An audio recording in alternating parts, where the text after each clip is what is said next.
Bismillahirrahmanirrahim. Alhamdulillahirabbil alamin. Wassalatu wassalamu ala sayyidil anbiya'i wal mursalin nabiyyina wa maulana Muhammadin wa ala alihi wa sahbihi wa man tamassaka bihadihi ila yaumiddin, amma ba'd. Syukur alhamdulillah, hanya karena anugerah Allah pulalah kita bisa tertuntun untuk bersama-sama hadir di majelis ini. Semoga kehadiran kita menjadi kehadiran yang bermanfaat bagi kita, mendapatkan ilmu, kemudian bisa dilaksanakan, dan juga hilangnya waktu, tenaga itu bisa terkonversi menjadi amal soleh kita masing-masing. Amin Allahumma amin. Oleh karenanya, terhadap nikmat karunia Allah sedikit atau banyak, sebagai hamba Allah yang ingin selalu mendapatkan kucuran-kucurannya, tentunya harus mensikapi dengan rasa syukur yang sesungguh-sungguhnya. Karena hanya dengan syukur itulah terbuka kemungkinan untuk bisa mendapatkan tambahan-tambahan karunia dari Allah Subhanahu wa ta'ala, minimal dengan ra'sus syukur kalimat alhamdulillahi rabbil alamin. Salawat serta salam semoga senantiasa tercurah kepada junjungan kita Nabi besar Muhammad sallallahu alaihi wasallam, dan semoga melimpah pula kepada kerabatnya, keluarganya, para sahabatnya, serta umat pengikutnya. Insya Allah termasuk kita yang selalu berusaha maksimal untuk menghadirkan sunnah-sunnahnya dalam setiap denyut kehidupan kita, insya Allah sampai ajal menjemput kita. Tadi Qari membaca surat yang ngepasi berbicara tentang Zakaria, salah seorang Nabiullah Subhanahu wa ta'ala, yang saya teringat betul pada saat saya nikah umur 32, baru nikah. Orang bilang kasep, tapi saya bilang pas. Saat itu 4-5 tahun istri belum suka yang kecut-kecut. Belum ada tanda-tanda kehamilan. Terus biasa orang-orang tua itu kan memberi saran begini, nanti dipijetake. Ada seorang tua yang menyebutkan, oh alah peranaanmu nang gitok le. Nah, ono peranaan nang gitok. Ono maneh muni lah sing siji nang gitok, sing siji nang lengen. Nah, saya bilang, lah ditemokke ra Mbah.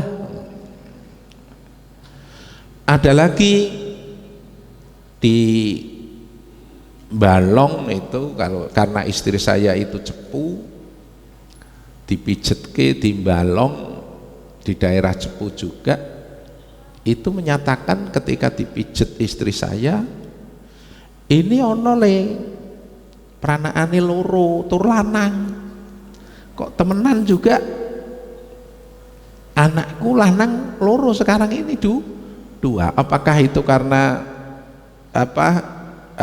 tanda-tanda yang ada di rahim istri itu sudah diketahui? Wallahu a'lam. Lah yang menarik terkait dengan Zakaria ini, kebetulan simbah dari istri itu juga ahli pondokan dan dianggap di situ sebagai pengajar, orang tua dan kiai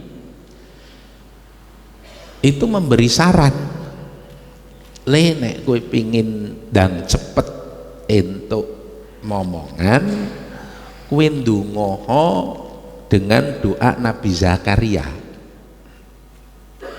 Rabbi habli min ladunka dzurriyyatan thayyibatan innaka sami'ud du'a. Rabbi habli duh Rob, nah, nek nanggon iblis ke duh pangeran kula, min ladunka habli anugerahkan kanggene kawula dzurriyyatan keturunan thayyibatan sing apik. Innaka sami'ud du'a, setuhune panjenengan iku zat ingkang kinawerwan sami'ud du'a terhadap penjaluk kawula. Jadi Zakaria ini ketika ponakane anake Imron itu bojo lan Imrone itu nadar nek duwe anak besok anakku kuwi tak nggo gawe marbot ning masjid. Lare ngarang marbot masjid itu kan mesti lanang. Jarang marbot masjid kok wedok. Tiba-tiba ketika hamil temenanan, ono hamil ora tenanan. Nalika hamil kemudian lahir kok wedok, sehingga apa? Sehingga rada kecewa. Robi duh Rob wis lahir tapi wedok, padahal pinginnya adalah lanang. Maka ketika lahir wedok masih tetap didokokake nang mihrab karena nadarnya tadi untuk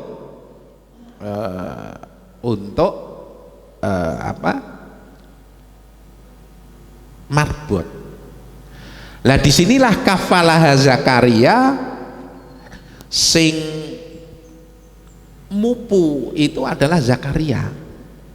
Nalikone Zakaria si diarani jenenge Maryam, Zakaria mlebu ning nggon mihrab, anak pupone sing nang mihrab nang kono mendapati Maryam sing wis remaja itu mendapatkan rizqa hidangan. Ditakoni iki hidangan dek sapa? Sebagai manusia biasa meskipun nabi itu mesti ono sebab akibat, sehingga curiga lagi kok cah wedok remaja sing mupon aku ora tau ngenehi hidangan kok jujuk ono iki mesti ono sing ngenehi. Nah, kecurigaan itu disampaikan kepada Maryam, anna laki hada, ki wekmu kuwi dek endi? Dijawab bahwa Allah itu nek ngenehi rezeki kepada siapa saja. Nah, dari situlah kemudian Zakaria meminta kepada Allah, Rabbi habli min ladunka dzurriyyatan thayyibatan innaka sami'ud du'a. Nah, lha iki oleh simbah nek cara ngaji nang gone pondokan, biasa pondokan ki diijazahi kon maca ini setiap selesai sholat fardu. Nah, di samping bacaan-bacaan yang lain. Nah, ini saya teringat ini tadi ayat itu. Kemudian Pak, bahwa tadi saya sampaikan bersyukur itu menjadi faktor membuka kemungkinan untuk mendapatkan tambahan pahala. Tambahan apa? Tambahan rizki juga. Apakah nek bersyukur kuwi kemudian uangnya tambah akeh? Belum tentu. Tapi nek keberkahan lebih itu bisa. Karena kadang-kadang orang yang banyak uangnya tidak bisa mencukupi kebutuhannya, tapi orang yang uangnya pas-pasan, duitnya sik utuh tapi kebutuhan tercukupi. Ada seorang ustadz ketika itu mau dai, mau dakwah di Mesoyi. Mesoyi itu ikutnya Talun tapi lewatnya Ndoro, mau jalan ke Jolotigo itu. Ketika naik beberapa kilo dari Ndoro itu bane gembes. Nang sae kuwi paling 100-200.000. Nek kedarung nuntun kuwi kira-kira 2-3 kilo. Kaya-kaya nek nuntun motor 2-3 kilo, ora ming boyok totok sing pegel tapi pegele tekan brutu. Tiba-tiba ada seorang yang datang, "Loh, Pak Guru kok ten mriki?" "Napa, Pak?" "Bane gembos ki." "Wah, sik kelingan kula napa mboten?" "Kula murid panjenengan biyen ten SMA Muhammadiyah." "Badhe ten pundi?" "Ten Mesoyi." "Bane gembos ngene ana sing tukang tambal ban perek kene apa ora le?" "Jenengan ngetosi mriki mawon." Tak undangke tukang tambal ban. Diundangke tunggal tambal ban terus nggawa peralatane nang kono langsung ditambal. "Kula tilar, Pak." "Nggih." "Nggih." Barang donge wis rampung, si tukang tambal ban kuwi wis rampung ditakoni, "Pinten Mas?" "Ampun dibayar." Niki mboten, niki adalah suatu keluarbiasaan yang luar biasa. Ono maneh jeragan lebar bayaran nang kebone juga ning daerah pegunungan. Karena nuduhake tempat sing tukang graji, jeragan penebas kayune itu bayaran ning kono, ngesak duit 300 juta sengon, 1,5 hektar. Lebare juga kebanan, ngenteni nuntun sauwen-uwen nganti 2-3 kilo baru ono tambang tambal ban. Artinya apa? Ternyata uang yang banyak kadang-kadang tidak bisa mencukupi kebutuhan. Disinilah rahasia tentang keberkahan mau sing nang jerusak duite barangkali cuma 100-200.000, kuwi kebutuhan saat itu bisa tercukupi sing nggawa duit 300 juta. Andai kata saat itu kok ono wong sing mau nuduhake tambal ban nang kono ora susah dorong, kuwi mbayar atusan ewu kuwi gelem wong-wong iki jeragan. Nah, oleh karenanya disinilah golek ono keberkahan, ojo golek rizki sing akeh tanpa keberkahan. Wingi dino Jumat awan-awan saya ke Cepu, kemudian paginya Sabtu ke Bojonegoro untuk membawa ibu mertua yang sudah sepuh untuk berobat. Balik maneh ring Cepu, kemudian langsung pulang. Itu di Baktrik itu ada suatu rahasia juga, ilmu juga. okeh sedekah uripe ben berkah. Ini luar biasa juga, itu penulis bak truk itu bisa menginspirasi juga. Salah satu rahasia keberkahan itu ternyata juga dari sedekah.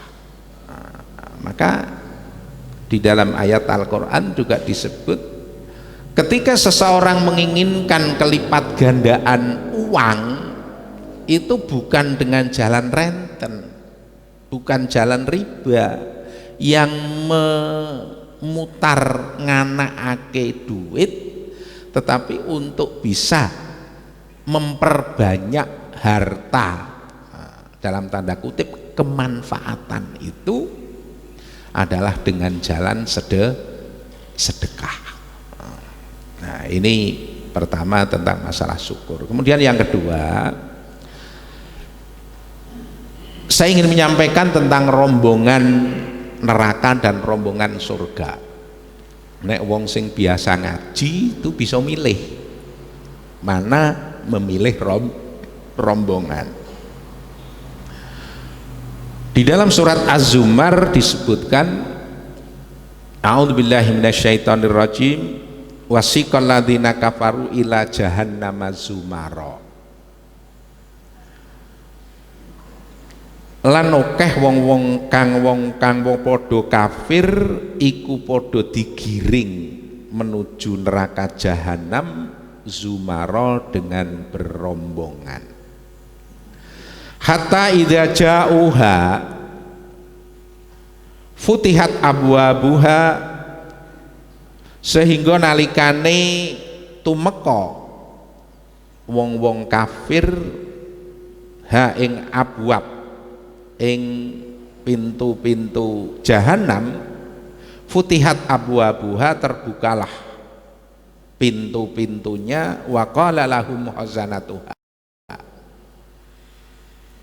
dan penjaga-penjaga itu bertanya kepada mereka, alam ya'tikum rusulun minkum yatluna alaikum ayati rabbikum,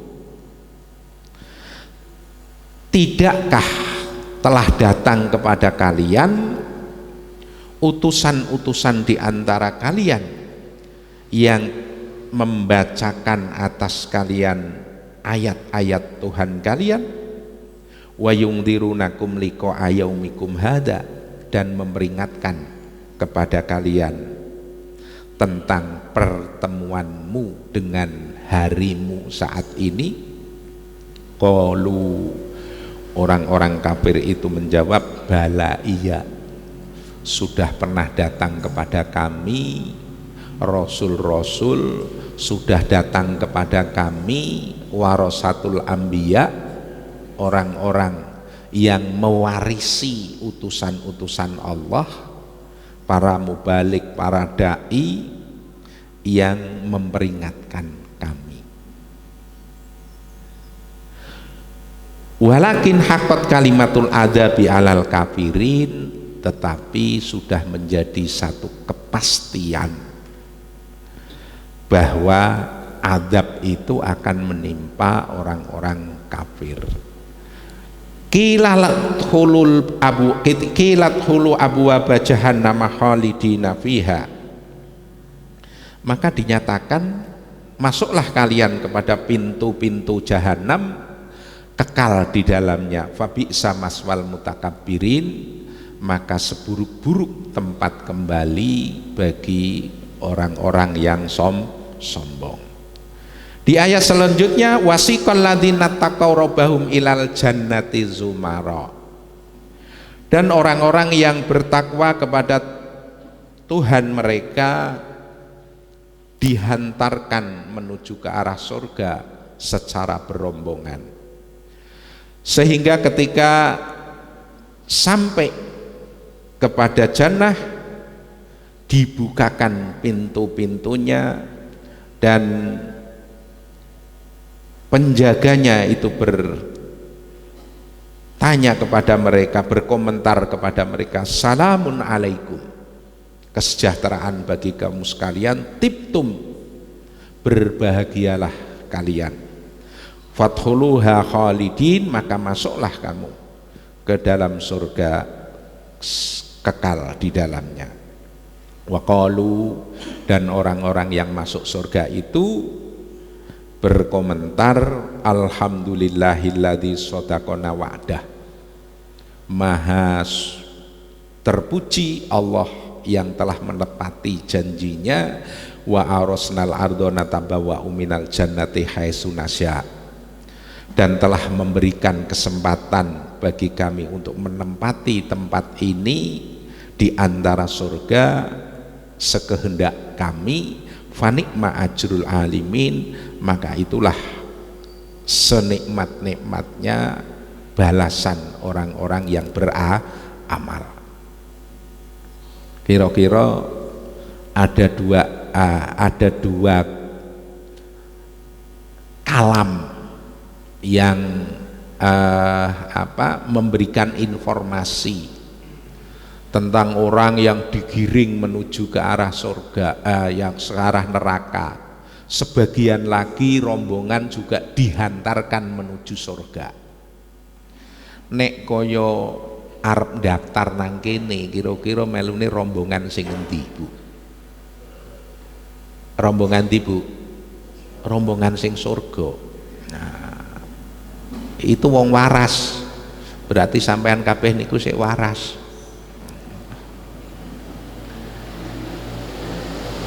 Tapi untuk mencapai ke arah itu, pilihan itu bukan hanya sekedar mendaftar, tapi harus mengistiqomai, berusaha maksimal untuk bisa berada nantinya di atas rombongan itu. Wong sing bisa ke arah rombongan ini, wong kuwi berarti kembali kepada habitatnya. Sing ora menuju ke arah surga itu wong sing kesasar. Maka bagaimana kita harus bisa untuk menuju ke arah rombongan yang pertama? Yang pertama adalah bertobat kepada Allah Subhanahu wa taala. Karena bisa jadi tanpa disadari itu dosa-dosa kita itu ada dosa yang tidak terampunkan oleh Allah Ta'ala. Termasuk di dalamnya adalah dosa syirik. Itu dosa yang tidak terampunkan. Baru bisa diampuni kalau itu adalah dosa dengan tobat. Dosa lain itu bisa diampuni oleh Allah kalau kita melakukan puasa, sholat fardu, sholat sunnah, kebajikan-kebajikan yang lain, itu kemungkinan kalau amaliyah kita diterima, itu dosa sedikit demi sedikit akan diampuni dengan kebajikan kita. Ini sudah sering saya sampaikan, innal hasanati yudhibnas sayyi'at, bahwa perilaku kebajikan itu akan bisa menghapus dosa-dosa. Jadi taubat, ikhlas yang pertama. Kalau kita bertaubat itu harus ikhlas. Orang cuma bilang di dalam fikih-fikih taubat itu siji njaluk ngapura, nomor loro menghentikan perbuatan dosa, nomor telune berazam untuk tidak mengurangi, tidak mengulangi. Tapi kenyataan yang muncul bahwa njaluk ngapura itu hanya sekedar ucapan saja, itu banyak, tidak sampai ke dalam hati. Maka ikhlas bertaubat itu menjadi faktor kunci yang pertama. Yang kedua, menyadari dosa. Ada orang yang minta ampun tapi tidak menyadari dosanya, tidak merasa berdosa. Sampai nek donge pas hari raya Idul Fitri, gitu. Kadang-kadang memang jaluk ngapura hanya sekedar untuk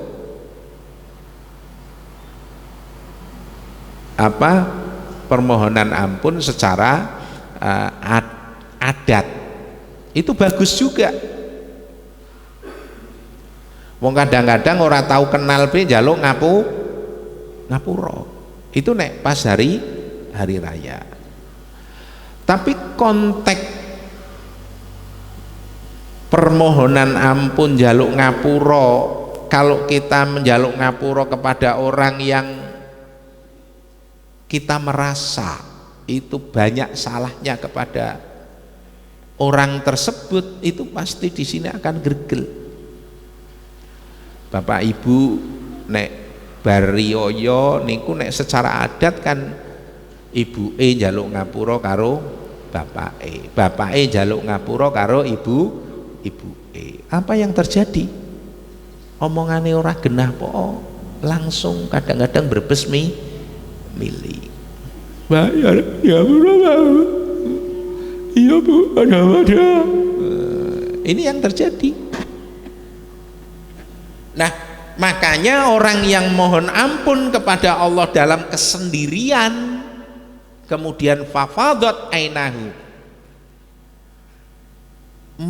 berbes mili karena menyadari dosa-dosanya di hadap Allah, maka orang itu merupakan satu golongan di antara 7 golongan yang mendapatkan perlindungan Allah di hari di mana tidak ada perlindungan selain perlindungannya.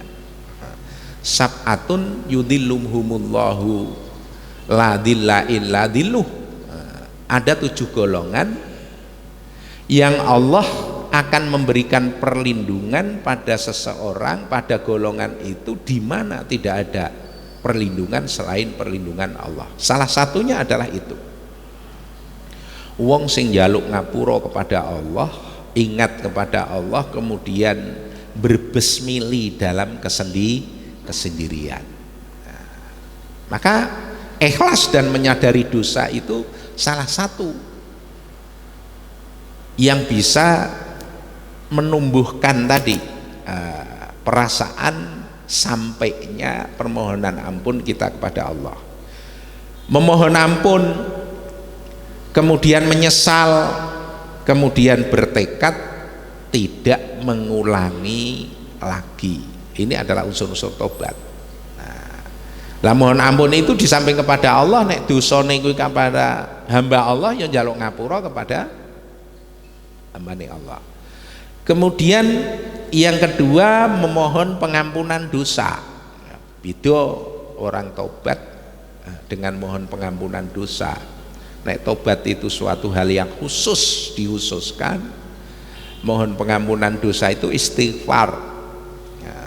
Kita insya Allah diajarkan minimal setiap badas sholat itu membaca astagfirullah itu tiga kali. Itu bagian, termasuk bagian mohon pengampunan dosa. Kemudian di antara 2 itu adalah yang ketiga adalah memperbanyak pahala untuk bisa sampai jadi rombongan yang menuju surga adalah memperbanyak pahala. Memperbanyak pahala ini kan sudah pernah saya sampaikan bahwa orang yang timbangan pahalanya itu lebih banyak, dia akan mendapatkan kehidupan yang memuaskan, fi aisyatir radiyah. Nah, memperbanyak pahala itu banyak. Yang pertama, menuhankan Allah, mengesahkan tidak berbuat syirik. Itu salah satu kunci pertama. Bisa pahalanya banyak, salah satu kuncinya adalah itu. Kenapa kok demikian? Karena kalau orang berbuat syirik, sebanyak apapun pahala, ya layah batonna amaluka. Lain asrokta layah batonna amaluka. Kalau Anda berbuat kesyirikan, pasti akan sia-sia, akan hancur lebur pahala amal kalian. Nah, niki la in asrokta layah batonna amaluka wala takunanna minal khasirin. Yang kedua birrul waliden. Pahala yang paling luar biasa adalah birrul waliden. Al walidu awsatu abwabil jannah fa in syita fa'adhi dzalikal bab awih fadbu. Itu kurang hak. Bahwa orang tua adalah pintu tengah surga. Nek kowe karep jogonen, sia-siakan pintu itu ataupun jaga pintu itu untuk nanti kita melewatinya. Ridallah fi ridal waliden wa suhtullahi fi suhtil waliden. Kemudian memperbanyak pahala yang selanjutnya adalah menginvestasi akhirat yang tak pernah putus. Ini sudah sering disampaikan oleh dai. Ilmu yang bermanfaat, kemudian sodakoh jariyah, kemudian anak yang soleh. Lalu ini sodakoh jariyah, ya, memanfaatkan ilmu kemudian mendidik anak soleh, anak sendiri ataupun anak pungut, itu sama ya. Karena apa? Karena dari dia, kalau ketika ilmu atas didikan kita kemudian menjadi kesolehan bagi dia, ketika dia beramal dengan ilmunya, maka orang yang memfasilitasi baik secara langsung atau tidak langsung itu akan mendapatkan kiriman pahalanya. Mandala ala khairin falahu mislu ajri fa'ilihi. Sopone wong sing nekaake nuduhake suatu kebagusan, maka dia akan mendapatkan pahala sebagaimana si pelakunya. Infak fisabilillah, sedekah jariyah dengan infak fisabilillah berbeda. Sedekah jariyah itu sedekah yang mengalir meskipun kita sudah tidak ada di dunia, itu masih tetap sedekah itu bermanfaat. Tapi kalau infak fisabilillah itu bisa jadi itu satu kali infak dibalas 700 kali. Kemudian membaca Al-Quran, itu sudah berkali-kali saya sampaikan. Maka baca Quran itu menjadi bagian dari gaya hidup kita. Jangan sampai Al-Quran tidak pernah terbaca oleh kita. Mocone nek Jumat tok. Pada saudara sekalian yang saya hormati, luangkan waktu ba'da subuh baca Quran. Nek bisa sedina sak juz, nek bisa. Saya yakin di antara sekian itu ada yang satu hari bisa sampai 3 juz. Karena kalau umpamane sak durunge subuh itu baca setengah juz, bar subuh sak juz, itu lumayan mudah. Bar maghrib nek ora ana pengajian baca lagi bisa 1,5 juz. Karena orang yang lumayan lancar itu baca setengah jam itu sudah bisa satu juz. Kenapa kalau kita baca Quran setengah jam itu ndak masalah, tapi nek maca Quran itu sak kebet wis ngantuk. Karena apa? Karena kurangnya kesungguhan hati. Orang kalau sungguh-sungguh itu ngantuknya hilang. Kalau sungguh-sungguh, ini maka di situ disertai jihad. Ada jihad kesungguhan hati. Itu yang harus ditekankan bagi kita. Ladine kok ono kok kemudian sing maca Quran si utuh wis bersungguh-sungguh kok isi utuh ngantuk. Itu kaya ya asupan gizine coke kurang atau malahan kakean gizi. Demikian juga nek ana sing apa ngaji kaya kok ana sing turu. Ya kuwi entuk nikmate Allah. Mudah-mudahan malah mimpine ketemu malaikat. Diulang langsung oleh malaikat. Kemudian berakhlakul karimah. Akhlakul karimah ini agar supaya menjadi pakaian, maka disebutkan libasut takwa. Itu bukan pakaian takwa, pakaian seperti ini, bukan, tapi menggunakan ketakwaan itu di dalam gaya hidup kita. Disinilah ketika khotib itu naik kepada mimbar, di mimbar itu sering ittaqillaha haitsu ma kunta, kowe bertakwalah di mana saja kamu berada, wa atbi'is sayyi'atal hasanata tamhuha, dan tututilah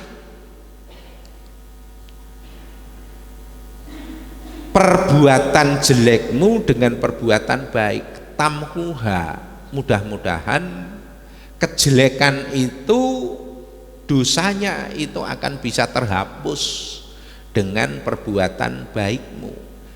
Wa khaliqin nasa bihulukin hasanin, dan pergaulilah manusia dengan akhlak yang hasan, yang baik, yang ihsan. Karena tidak sedikit orang yang tidak menggunakan akhlak yang baik itu di dalam tata pergaulannya itu menyakiti orang lain.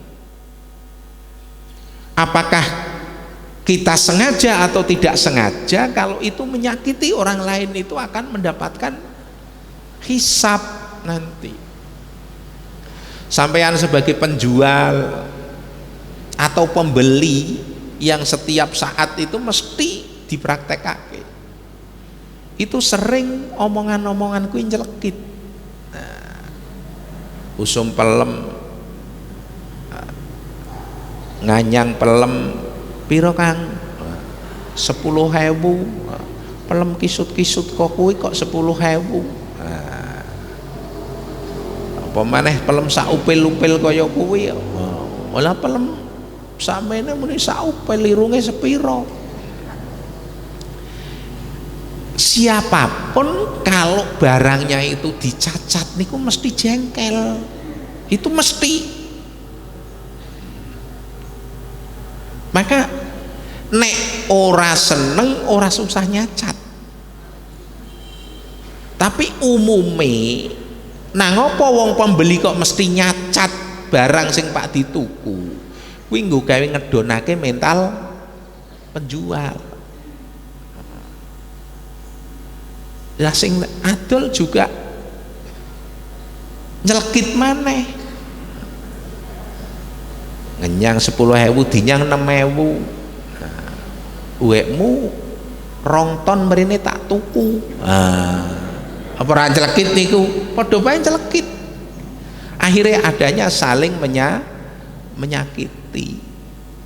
Maka kalau orang yang berakhlak terhadap seperti itu kok ora minat, maka ya syukur ora tuku, ojo nyacat.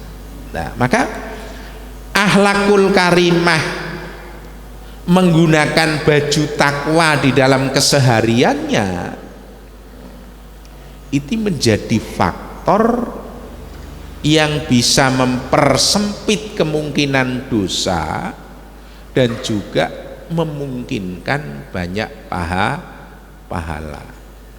Orang yang akhlaknya itu mazmumah, tercela, itu ketika melihat sesuatu itu yang terlihat adalah jeleknya.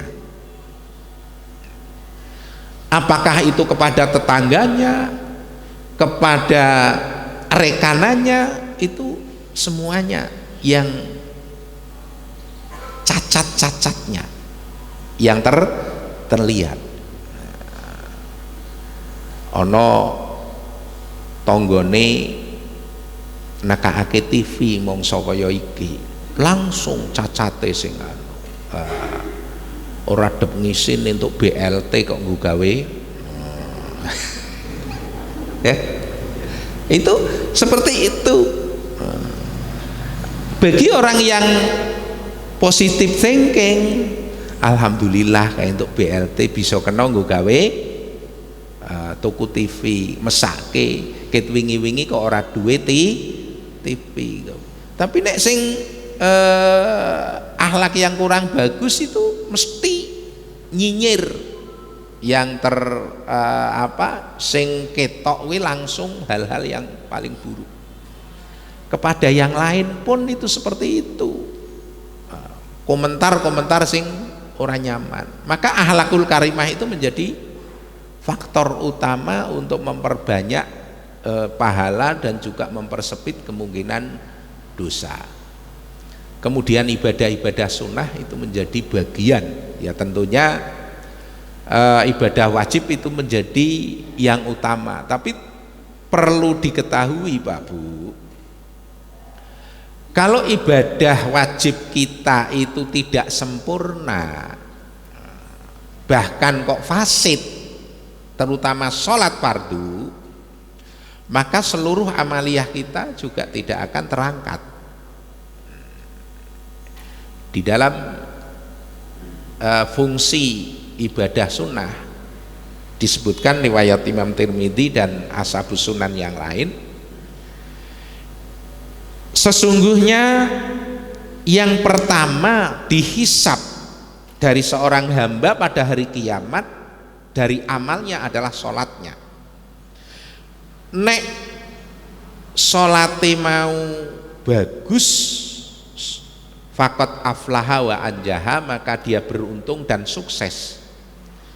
Wa in fasadat faqad khaba wa khosara, nek sholate mau fasid, ora diterima, monggo teman-teman dia adalah celaka dan rugi. Tetapi apabila intakoso, ada kekurangan-kekurangan min faridatihi syai'un, ada kekurangan-kekurangan sedikit lah, kurang khusyuk, bacaane ora pas, itu kan kekurangan-kekurangan sedikit. Qala Rabbu azza wa jalla, maka Rabb, Tuhan yang maha perkasa dan maha agung, maha luhur, ungduru hali abdi min tatawuin, periksanen wahai para malaikat, adakah kanggone kawulaku itu duwe ibadah-ibadah sunnah. Fayukammala biha man taqasa minal faridati, mongko disempurnakan untuk menyempurnakan dengan amalan-amalan sunnah itu terhadap faridoh, terhadap ibadah wajib yang ada kekurangannya. Summa yakunu sairu amalihi ala dzalik, kemudian diperlakukan seluruh amal itu seperti itu. Sholate fardu kurang, dijabeli nganggo, disempurnakan nganggo kesunahane. Zakate kurang, dijabeli nganggo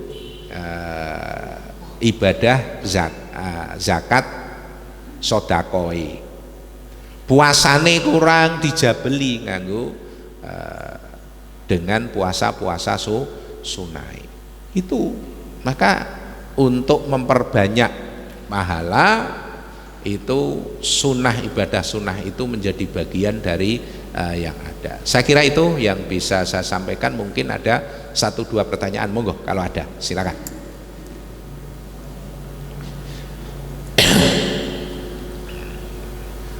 Jam 6 kurang 5 menit, monggo kalau ada yang ingin menyampaikan apa yang saya sampaikan tadi, atau ada hal-hal lain mungkin bisa ditanyakan, barangkali saya bisa untuk sharing menjawab terhadap apa problem yang ada tentang masalah keagamaan. Nah, ora ono ya alhamdulillah. Masih ada, ditunggu.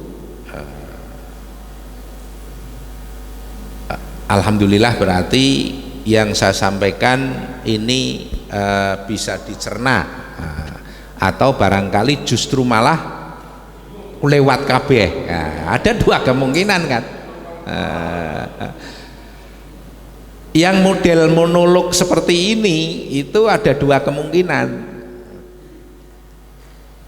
Ada diterima tapi dengan nyaman saja, ora ono timbul masalah. Yang kedua, kemungkinan kedua adalah sama sekali melebu ngene metu kene, sehingga tidak menimbulkan masalah. Itu bisa jadi seperti itu. Jadi nek cara guru mono kuwi ora bisa memantik keinginan untuk mendapatkan yang lebih dari apa yang disampaikan. Tapi mudah-mudahan kehadiran kita adalah kehadiran yang manfaati buat kita bersama. Mari kita tutup bersama dengan memohon kepada Allah Subhanahu wa taala. A'udzubillahi minasyaitonirrajim. Bismillahirrahmanirrahim. Alhamdulillahirabbil alamin. Hamdan yuwafi ni'amahu wa yukafi'u mazidah. Ya Rabbana lakal hamdu kama yanbaghi li jalali wajhikal karim wa 'azimi sultanik. Allahumma salli ala sayyidina Muhammadin sayyidil awwalin wal akhirin wa radhiyallahu an kulli sahabatihi wa azwajihi wa dzurriyyatihi wa ummatihi wa alaina ajmain. Allahumma ya Allah, inna nas'aluka min khairi ma sa'alaka minhu nabiyyuka Muhammadun sallallahu alaihi wasallam wa na'udzubika min syarri ma sta'adzaka minhu nabiyyuka Muhammadun sallallahu alaihi wasallam. Ya Allah, anugerahkan kepada kami segala apa yang pernah Nabi-Mu Muhammad sallallahu alaihi wasallam memohon kepada Engkau, dan lindungi kami ya Allah dari segala keburukan-keburukan yang Nabi-Mu pernah memohon perlindungan kepada Engkau. Allahumma inna nas'alukal jannata wa na'imaha wa ma yuqarribuna ilaiha min qaulin aw fi'lin aw amalin wa na'udzubika minan nari wa adzabaha wa ma yuqarribuna min qaulin aw fi'lin aw amalin. Ya Allah, anugerahkan kepada kami jannah surgamu ya Allah, dan anugerahkan kepada kami kemudahan untuk bisa menindaklanjuti mendekatkan kami kepada surgamu, baik ucapan maupun perbuatan. Ya Allah, jauhkan dari kami, lindungi kami dari neraka dan siksanya ya Allah, dan lindungi kami dari segala yang bisa mendekatkan kami kepada neraka-Mu ya Allah, baik ucapan maupun perbuatan. Allahumma qani'na bima a'taitana wa barik lana fima razaqtana wahluf alaina an kulli ghaibatin minka bi khair. Ya Allah, anugerahkan rasa puas, rasa ridho terhadap segala yang Engkau berikan kepada kami. Anugerahkan keberkahan kepada kami ya Allah, segala yang Engkau rizkikan kepada kami. Jadikanlah ya Allah segala yang tidak kami ketahui menjadi kebaikan bagi kami di belakang nanti. Allahumma inna na'udzubika min ilmin la yanfa wa min qalbin la yahsha wa min nafsin la tasba wa min da'watin la tusma wa min da'watin la tustajabu bih. Ya Allah, lindungi kami dari ilmu yang tidak bermanfaat. Jauhkan dari kami ya Allah dari hati-hati yang tidak pernah bisa merasa tentram. Lindungi kami ya Allah dari nafsu yang tidak pernah merasa puas. Lindungi kami, jauhkan dari kami pengharapan doa yang tidak Engkau perhatikan, doa pengharapan kami yang tidak pernah Engkau ijabahi ya Rabbal Alamin. Allahumma a'inna ala dzikrika wa syukrika wa husni ibadatik. Allahumma ij'al awsa'a rizqika ala inda kibari sinina wa inqidha'i umrina. Rabbana hab lana min azwajina wa dzurriyyatina qurrata a'yun waj'alna lil muttaqina imama. Rabbana ighfir lana wa liwalidina warhamhum kama rabbawna shighara. Rabbana atina fid dunya hasanatan wa fil akhirati hasanatan wa qina adzabannar. Subhana rabbika rabbil izzati amma yasifun wa salamun alal mursalin walhamdulillahi rabbil alamin. Wal afu minkum. Wassalamu alaikum warahmatullahi wabarakatuh.